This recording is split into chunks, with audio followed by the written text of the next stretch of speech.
कोण? गुणवती, तू कधी आलीस? तू ध्यानात होतीस तेव्हा मी आले. अनुसया मावशी, तुझ्या पातिव्रत्याची कीर्ती त्रिखंडात आहे.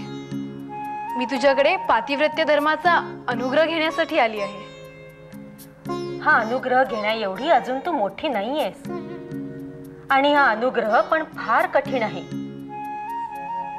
स्त्री जन्माचं सार्थक हे पती सेवेतच आहे. पती भक्तीपेक्षा दुसरा श्रेष्ठ धर्म स्त्रीसाठी नाही.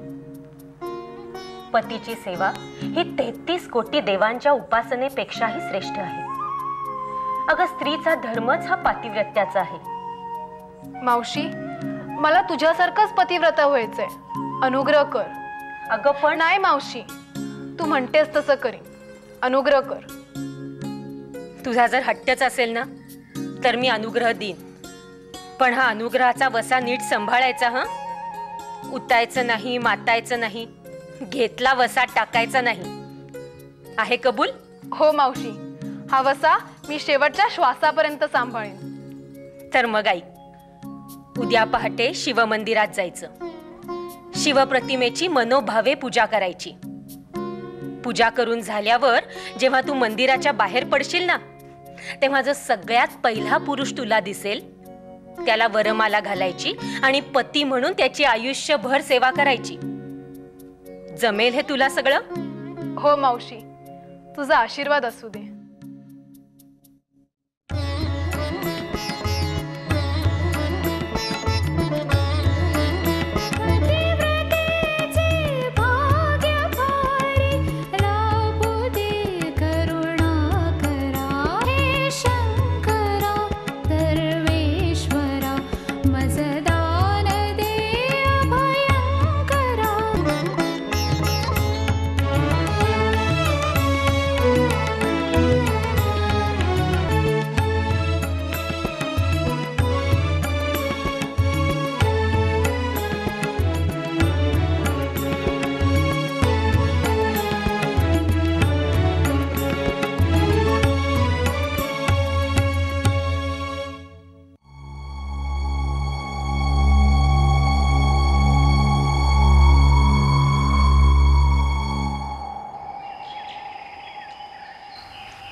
हो, हे काय करताय तुम्ही? माझं नाव गुणवती. सती अनुसयाने मला अनुज्ञा दिली होती. आज देवळाबाहेर दिसणारा पहिला पुरुष हा माझा पती असेल. त्याप्रमाणे तुम्हाला वरमाला घातली आहे. हो, तुम्ही इतक्या रूपवान आहात. तुम्हाला माझ्यापेक्षा खूप चांगला पती मिळू शकेल. मी असं रोगी, अपंग. माझ्या भाग्याचं लिहिलं तर ते घडलं.